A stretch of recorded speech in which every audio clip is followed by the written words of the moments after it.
You are Locked On Eagles POSTCAST, part of Locked On Sports Philadelphia, on the Locked On Podcast Network. Your team every day. Watching handshakes at the 50-yard line. Welcome to the Locked On Eagles POSTCAST with Jason Myrtetus, Harry Mayes, and what do? We just react to wins. That's all we do. Talk about Dante's Inferno we got to go with today. Great game by the Eagles today to get the win. And this postcast brought to you by FanDuel. Get the big return on FanDuel. New customers can place a $5 bet, and you'll get started with $150 in bonus bets if you win your first $5 bet. Visit FanDuel.com to get started. As we start every show, and it seems like, 10 in a row that we've started after a win, we go right to Harry Mayes, fresh out of the desert. Insta reaction. Yeah, I got back from the desert today just in time for the start of today's game. And I'll tell you, I was really looking forward today. I thought it would be a lot closer. And I really think it would have been were it not for the Philadelphia Eagles defense just really clamping down on Pittsburgh after 2 turnovers in their own end.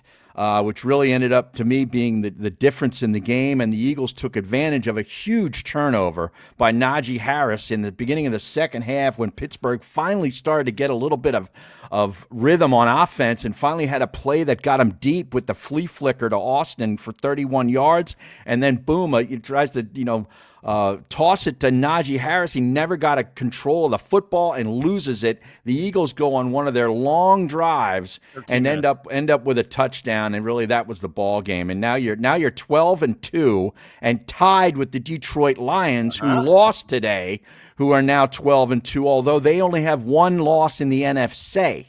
The Eagles have 2.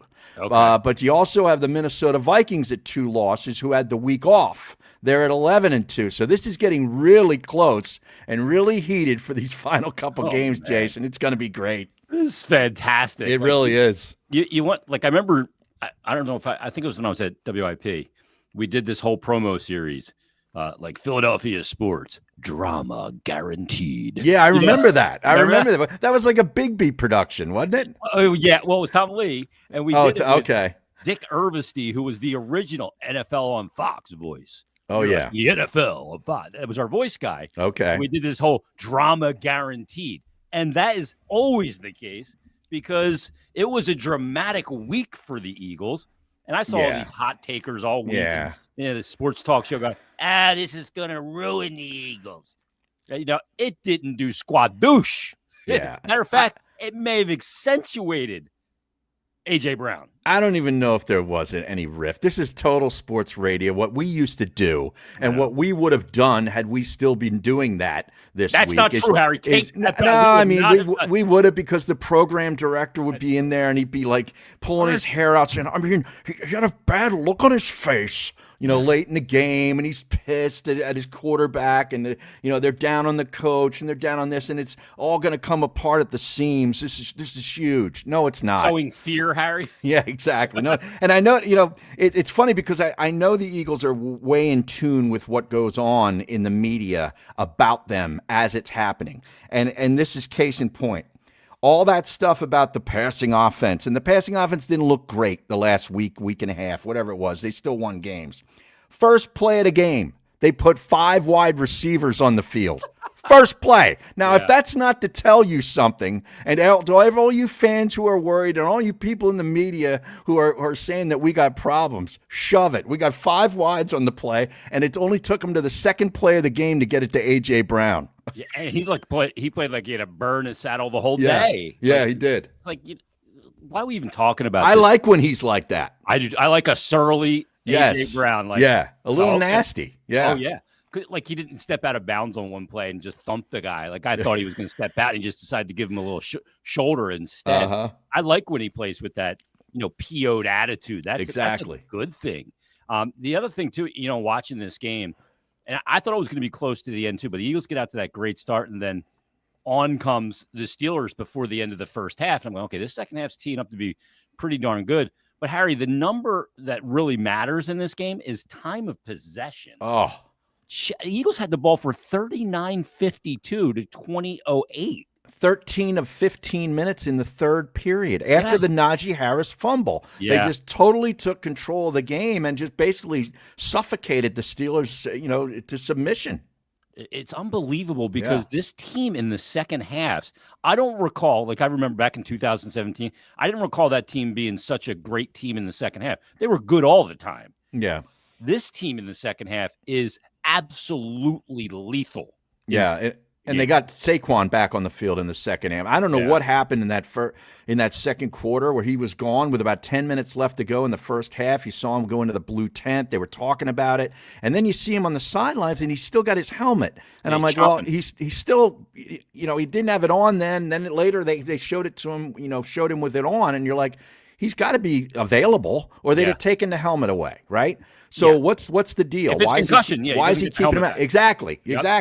So I don't know what happened. I mean, he took a little pop and maybe jarred his head on the turf when he went down on that play by Minkah Fitzpatrick. I don't know. But whatever, something was up for a while, and then he came back in the game and appears to be normal. But how about that? I mean, you had all that possession in that game, and you went basically almost a whole quarter without your best player. Without probably the NFL MVP. Yeah. And I don't know. Does this game hurt him? No. Because there wasn't a whole lot of production. When you look at it, what do you have, 60, 70 65. yards? 65 yards, 19 for 65. You take out the fact that he didn't play the third quarter in that 13-minute drive, and you extrapolate that, and pretty good numbers, all things considered. Yeah, but I don't know. This might be one of those things where, the production took a little dip, and, guys like Josh Allen had a huge day today. You know what I mean? Yeah. Like things like that. But they'll dip for the week. When they look at it, they'll look at the entire package. I think so. The Eagles fans get way more concerned about awards than I do. Yeah, okay? Well, they like to have the parade for the award. Exactly. Yeah, you get the lawn chair out to save your spot on Broad Street, the whole thing. Right. Right. But I don't care about individual awards for players. No, I don't either. Bonus in my contract, Harry. Exactly. Now, no Pickens today, for the Steelers, and that's big. He's their big play threat. He's really their only big play threat on the outside. I mean, I expected a whole lot of tight ends today. Freiermuth had the touchdown, but not a whole lot of other action out of him. And, of course, Najee Harris was really, he didn't really do much except make the big fumble. So the Eagles did a really good job taking care of what limited offensive weapons Pittsburgh came in here with. I mean, they don't really have a lot. I mean, they get a quarterback that makes plays, and he makes big plays down the field from time to time, but he only had one today, and that was to Austin for 31 yards on a flea flicker. They couldn't get anything really going. I mean, and you got to credit the Eagles defense. The yards per play was I think they held them to 4 yards per play for Pittsburgh. 165 yards of offense. Is that what I saw? Or total yards? That was total, yeah. I mean, think about that. Eagles had 177 to the Steelers 2 yards at one point. Yeah. In the first half. It was stunning. It really was. Then they had that one good drive, and the touchdown to Freiermuth. How does he catch that ball? Oh, I know. That was an unbelievable, because that was completely contested at the point of getting into his hands, and he just held on to that somehow. Yeah. The first half was weird too. A couple weird turnovers, but to survive that. Yeah, but what a great play by T.J. Watt. I mean, that was an unbelievable. Unreal. I know Hurts gets credited with the fumble, but, man, that was just more of a great play by a great player. He just came in there and punched that ball right out from Hurts' arms. Not good for the Steelers. He didn't finish the game. I don't know how banged up he is, but obviously he's a huge part for them going forward. But what a big win, though, today. Today was one of those ones where you go, it was, Barkley just destroyed the opponent in the second half. This was a total team win today. Hurts comes in with a bandage or a mini cast on his left hand. I think his middle finger. Yeah. Today didn't affect him at all. I mean, it's not his throwing hand. Yeah, you know what I mean. But again, they were making such a big deal out of that. Oh, he's coming into the stadium with a wrap on his finger. Sign Nick Foles. It's not his throwing hand. Relax. He ended up throwing the ball today 32 times, 25 for 32. Very We don't efficient. see that number too high. No. That high often. No. 290, 2 touchdowns for him. He was sacked 3 times. He has a couple really nice runs in the game too. 15 for 45. Yeah. Like the conversation of he's not that good. He's a system QB. I think that conversation just needs to end. He's a good player. Oh yeah. I mean, I I never. don't know why people want to chip away at him all the time. Who are these people? You don't see this? Like people like putting up his numbers. Oh, he's not. But who are they? I don't know. I got to get out of social media. That's what I'm I've had saying. enough. They're nobodies. It Yeah. doesn't matter. It doesn't that's a good matter. point. Yeah, Now, here's another thing. After last week, I said I think we got a full-blown kicker problem. Elliott made some kicks this weekend. Even one that came off the board. Even one that 48-yarder. didn't matter. Exactly right. So that kind of made me feel a little bit better. There were 40-plus kicks. Yeah. So I was a little nervous when they took that off. Obviously, you're going to take it off for the 15-yard penalty. yeah. But I was a little nervous when he had to come back out and kick like a 38er. I'm going, if he misses this, his head's going to go right back in the toilet. I know. But it didn't, thank God. I know. Unbelievable. But I'll tell you, though, like the first touchdown drive, I want to go through that play-by-play because I thought it was masterful play calling and even better execution. And a fast start for a change, for goodness sake. 10 first quarter points. All right, we'll do that when we come back. So take a break. We'll come back. We'll talk about that first drive in particular because that's an outlier this season. We haven't seen that very often. We're back after this on the Locked On Eagles postcast. All right, let me tell you about BetterHelp. Oh, man, it's that time of year. A lot of stress comes with the holidays. It's unfortunate, but it does, right? The show is sponsored by BetterHelp. You get to this time of year, the sun's going down early, the shortest days of the year, 4:37, sunset this time of year. Oh, it's miserable. Yeah, I know you don't. I don't mind it. I but hate if you're it. thinking about starting therapy, we got a great option for you. It's called BetterHelp. Give them a try. It's entirely online, so you can do it right from your home. It's designed to be convenient, flexible, and suited to your schedule. Now, you just fill out a brief questionnaire, and you'll get matched with a licensed therapist, and you can switch therapists at any time. If they're just not jiving with the person or you want to try something different, you can do that as well for no additional charge. They can teach you coping skills, how to set boundaries in your life. It empowers you to be the best version of yourself. And it isn't just for those who experience major trauma or, you're going through a really difficult period. These are maintenance things as well. So you got to try BetterHelp. Again, if you're thinking of starting therapy and you want to do it, you don't want to travel and really inconvenience your life, go to BetterHelp and you can give them a try. And like I said, you can do it all online. So find comfort this December with BetterHelp. Visit BetterHelp.com/lockedon today, and you'll get 10% off your first month. Again, that's BetterHelp.com/lockedon. Now Harry's going to tell you about, the college football playoff. Oh, yeah, Jason. It's that time of year. The college football playoff is back, and this year with a newly expanded 12-team format, guaranteed to be bigger and better than ever, bringing you all the hard-hitting and high-flying excitement that you love about college football. And TNT Sports' coverage of the college football playoff begins December 21st with the college football playoff kickoff show presented by AT&T, or AT&T, at 11 a.m. Eastern, leading into our first matchup, the Southern Methodist University Mustangs. SMU football is back in the ACC, and they're battling Jason Myrtetus' Penn State Nittany Lions at Beaver Stadium at noon. Then, the Clemson Tigers look to upset the Texas Longhorns in a showdown at 4 p.m. Eastern. Don't miss a moment of the action. Watch the college football playoff presented by Allstate live on TNT, True TV, TBS, and Max. All right, let's get to that first drive of the game. We've become really comfortable not thinking they're going to do much in the first quarter. Why? Because they haven't. Right. But today was an outlier, and I hope it continues. Yeah, I mean, it was a great drive, and they began on their own 30-yard line, Jason. They started out by getting the ball to A.J. Brown. He was pushed out of bounds after a gain of 16 yards. It was kind of a short pass over to the left-hand side. Just get him the ball, like the point guard situation that we've been talking about with Jalen Hurts. Just get rid of the ball, get it to your playmakers in space, and let them make plays. So now they're at the 46. They're in no huddle. And I love when they do this. They get that up-tempo going right away, get the ball out. 1st and 10 at the 46. He goes deep left to A.J. Brown for 20 yards.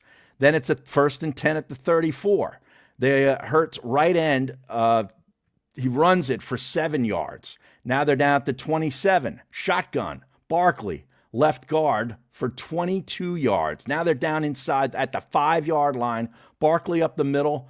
for no gain, and then shotgun Hurts pass to A.J. Brown for the touchdown. I mean, it was just like A.J. Brown, Barkley, boom, no huddle.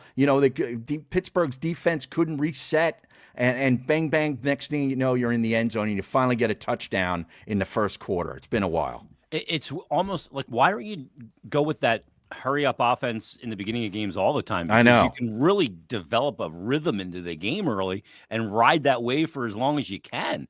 I would think you'd want to do that. Plus, the first drive, you're scripted in the first quarter. So you don't need to huddle up and kind of figure things out as much. You just kind of go with that pace. And Pittsburgh couldn't substitute.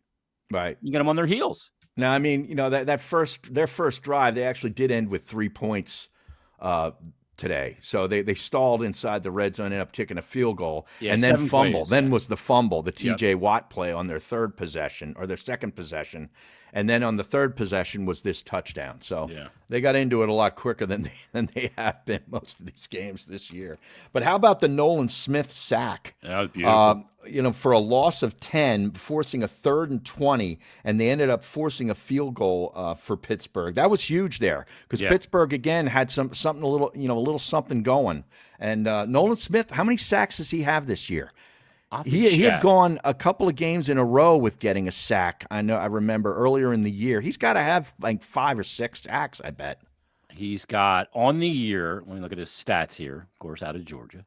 13 games this year. He's got 4.5. Okay. I thought he had more than that. But 4.5 on the season. Well, that doesn't count today, though, because they're 12-2. He's played 14 games. Oh, good point. So he's got 5.5. 5.5. Yeah. Okay. Yeah. He's been good for him there as well. Yeah. And I mean, what do we make of this defense, Harry? Because, I mean, I thought Pittsburgh was going to be able to go, okay, this is the first team that maybe going to touch them up for a little bit, but in the end, it just didn't happen.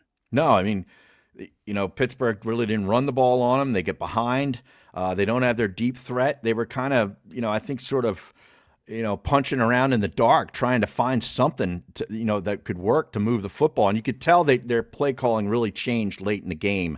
They started throwing in the wrinkle plays and, stuff with, where like, hey, if we're down big, we got to get this guy in the game. We got to get this formation. Yeah. You know what I mean? You could just tell it was out of their norm because they knew they had to make some big things happen and fast. And that's when you've taken them out of their identity. Yeah, that really isn't what they like to do. Yeah, the Pittsburgh Steelers identity is to use the run to set up the pass, and it's been that way forever. Their DNA. I mean, Mike Tomlin's been there 24 years now, or something like that. 23 years. I think 24, but he's been there a long time. He never had a losing season. Yeah, I mean, they only had 3 head coaches in my lifetime. Yeah, I'm 52. Right. Yeah, it's unbelievable, but. That team comes in today. Do you believe they haven't won in Philadelphia in 11 tries now in a row? It's now 12. Is it 12 now? I think it's 12 now. And actually, that was Russell Wilson's first loss in Philadelphia as a starting quarterback in the NFL. He's 6-1. He came into this game 6-0. Most of that stuff, obviously, with Seattle. But 9 touchdowns, 1 interception. How about those numbers? Wow. Yeah, so his first loss. I know they played that clip of him saying he loves to come here and play. Because it's a raucous environment. He's a guy that embraces the challenge of playing in a place like as the road team in Philadelphia. I think the right way. But I cannot believe that the Eagles have beaten them because you think about the Steelers, they're pretty good pretty much every year. Yeah, they're pretty darn consistent. Yeah, that's amazing. They always have a defense. They do. Yeah. Their identity is so stamped in iron. It's you get drafted there, you fall in line, or they just get rid of you and they'll replace you with somebody that will fall in line. Now, what did you think about somewhat of a head scratcher? I know there was a lot of time left. I think there might have been 10, 11 minutes left in the game, but Pittsburgh's got a 4th and 7 at the Eagle 46. They're down 2 touchdowns, and they chose to punt the ball. Yeah. Now, that on the play, Jalen Carter, my guy, does the head slap. And that was a thing of beauty, too. Yeah. I mean, he almost knocked this guy down. And he's like 300 pounds with a head slap to the helmet. But it occurred after the punt had happened. Had it occurred before the punt, it would have been an automatic first down for Pittsburgh, 15 yards closer. So they would have been down around the 31-yard line with a 1st and 10, down 2 touchdowns with 10, 11 minutes to go. So that was huge. because they come back from break and you see that the Eagles have the ball deep in their own end at the 3. And you're like, what happened here? So when we finally figured it all out, obviously it occurred after the punt, but that could have been a huge turning point in the game. It really was, because, I mean, the other thing about it too, why are they punting it there down 2 scores? I think that's just probably the mad respect that Mike Tomlin has for Vic Fangio. Going, they're going to give us the underneath, and if you watch the Eagles this year, they just swarm tackle, whoever's going to get the ball in some space. You're just not going to get it. You just don't want to give the Eagles a short field. End up with the long field, but the Eagles got out of that too. Yeah, they did. Nice run by Barkley, and then A.J. Brown with a great catch to get them out of being backed up into their end zone. Yeah, it was 3rd and 6, and Hurts found A.J. Brown. It turned out to be a 21-yard play and really got him out of the bad field position. And then 3rd and 2, Saquon ran it for 7 yards into the 43. And then they had the ball at their own 43, and you're safe. So a couple of big conversions. Jim just messaged in and said Lions scored against 48-42. Is that game? I'm sure it's final now. I don't know. Let's see. Let's go to the tape. 48-42. 12 seconds left. He's correct. Holy. Now, they've got the ball. Hold up here. Is this correct? It's at the 48-yard line, it looks like. Okay. And the Bills have the ball. Left. Oh, okay. So I guess it is over. But, man, he did get close. See, that game is alarming to me for both of those teams. The total points given up is just, sometimes you get those shootouts, right? Yeah. But, look, you go with the Lions, you go, they just gave up almost 50 at home. At home. Yeah. Almost 50. It's not like you're in Buffalo in the desert or it's freezing cold out. No, but Josh Allen, 23 of 34, 362 yards, 2 touchdowns, no interceptions. Goff threw the ball 59 times. Yeah, 38 of 59 for almost 500 yards passing. That's bananas. 5 touchdowns and no picks, and he loses. And he loses the game. That is absolutely mad. Amon-Ra St. Brown on almost 200 yards receiving. That's incredible. And Laporta, the tight end, had 111. Offense wins games, Harry. Wow. Defense wins championships. Well, that's not good for those two. That's the thing. We had 2 possible Super Bowl matchups going head to head on opposite networks. It was kind of a pain in the neck because during the commercials I'm trying to flip to the other game. Yeah, I wish that game would have been on at 8:30 tonight. It would have been perfect. I know it should have been. All right, let's take one more time out. We'll come back with game balls more. Nick Sirianni, and we'll look at Devonte Smith. We haven't even mentioned him yet, but what a game by him as well. Back after this on the Locked On Eagles postcast. All right, let me tell you about FanDuel. You love watching the game. You love getting some action on the game. Well, NFL fans, keep it going with the big return on FanDuel. It's America's #1 sportsbook. You get a hunch in the middle of the game like we often do. You can check out the latest stats, view live play-by-play, and tons more on the same page where you place your bets. Now, you're going to get started with $200 in bonus bets guaranteed when you place your first $5 bet. Now, if you think your team's got the momentum, going to score on that drive, well, you can live bet it as you watch it. FanDuel has made it so easy so you don't miss any of the action. It's the one thing that I always fretted prior to this was trying to look through to get some action in, but missing the actual game because you got your face buried in your phone or in your computer. Well, at FanDuel, it's not just straight bets and parlays. They've got it all there for you. So visit FanDuel.com, and you can see all of the odds, opportunities to get in on the action while you watch the action. Again, that's FanDuel.com. Visit FanDuel.com, and you'll get started with $200 in bonus bets guaranteed when you place your first $5 bet. Again, the website, visit it, FanDuel.com. All right, Harry, let's talk about Devonte Smith real quick because been in and out of the lineup a little bit this year with some injuries, but he came in today, and before A.J. Brown piled up a little bit at the end, he was actually had more yards. Yeah, 11 of 12 targets, 11 receptions on 12 targets, 109 yards, and a touchdown. And his long was 22. I mean, he and A.J. basically identical yardage numbers. Both had a touchdown. Those guys were targeted 23 times and made 19 receptions. Yeah, that's what you need out of your top 2 guys. Yeah. I mean, that's pretty disgusting. I just thought he looked really, he's a guy that's so slight. Mm-hmm. I'm always a little nervous when he gets the ball and gets moving in the open field that he's going to get exploded on the field. Mm-hmm. But I thought he had some power to him today for him. I'm not going to compare him to A.J. Brown because No. But I thought he handled contact well. He looked healthy to me today. Yeah, a little jump. I think both of them did. I think both of them really wanted to help the quarterback out this week and really, get this passing offense back in gear. Yeah. Because it was lacking for the last, 4 to 6 quarters. They didn't look very good. Yeah, I mean, they've proven they can win when it doesn't look perfect, but to have, all these weapons, I guess we got to have the conversation now. This is 10 straight wins for the Eagles. And obviously Pittsburgh comes in as a very quality opponent.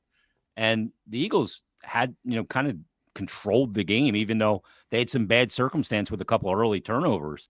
But they really, again, controlled the line of scrimmage. I don't think you could come to any other conclusion that this Eagles team might be really special. Yeah, no doubt about it. But that passing offense getting back, in tune this week is something they're going to absolutely have to have because they're going to have to score. You look at what Detroit did today and lost. Okay, the amount of points. There's going to be a track meet. Whether it's against Minnesota or Detroit in the NFC Championship game or an NFC, divisional game, whatever it is, you're going to have to score in the 30s, maybe close to 40 points to win. And the Eagles can do that. Give up in the 30s. That team to Detroit. Detroit can score on anybody. Yeah, I know. I think in a game against Detroit, you score 30 at home. At home, they can. Not here. I don't think we've talked about this time before. Of year. No, not. You get one of these crappy cold weather, blustery days, maybe some cold rain or snow or whatever in late January in the NFC Championship game. I don't think Detroit's putting up, more than 17 to 20. Yeah. Now you got this logjam sitting at the top of the division, and that is absolutely in play. It could have to come through Philadelphia. Mm-hmm. Minnesota, they have the Dome, and then you have Detroit. So the only city where weather can be a factor is here. We'll see how it plays out. Who does Minnesota and Detroit have left on their schedule? Well, I got Detroit's up right now. They've got at the Bears, which I know the Bears are not good, but it's a divisional game. It's on a sloppy turf. That could be ugly. Those games are typically ugly. They'll probably win. Then they're at San Francisco, who I think officially got eliminated from the playoffs for all intents and purposes on Thursday night in the rain against the Rams. And then they have Minnesota at home in the finale. The division could come down to that.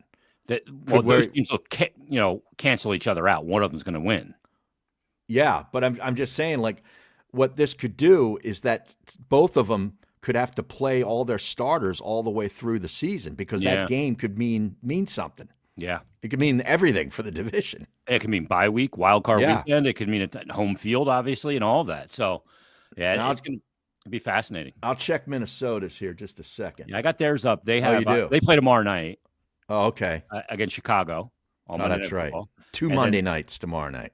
Yeah, and then they have Seattle next week on the road, and then they come home. They take on Green Bay. Okay. And then they have Detroit. So they finish at home against Green Bay. And then they go to Detroit. They go to Detroit for Week 18. Yeah. But they're at home for Week 17. They're at home for Green Bay. That Seattle trip is not that's not a bargain either. That's not a win either automatically. Nope, not a bargain at all. So Eagles are in the driver's seat. What do the Eagles have left? They have Washington. That's basically it. Yeah. And that's to lock up the division next week too, because Washington hung on today. At Washington, yeah. All right. Well, that's how it's going to play out. All right. Let's wrap it there. We'll be back next week after Eagles Commanders. Can they make it 11 straight? Well, we shall find out. Thanks for making Locked On Eagles Postcast your first listen today and every day. Now for your second listen, find the Locked On NFL with 2 shows every day. First, the Madman Tyler Rowland kicks off your morning with a double shot of NFL espresso, and then stop by the barbershop with Tony Wiggins for some real NFL talk. Find Locked On NFL on YouTube or wherever you get your podcast. So we'll be back next week. Everybody have a great week. We'll talk to you next week right here on the Locked On Eagles Postcast.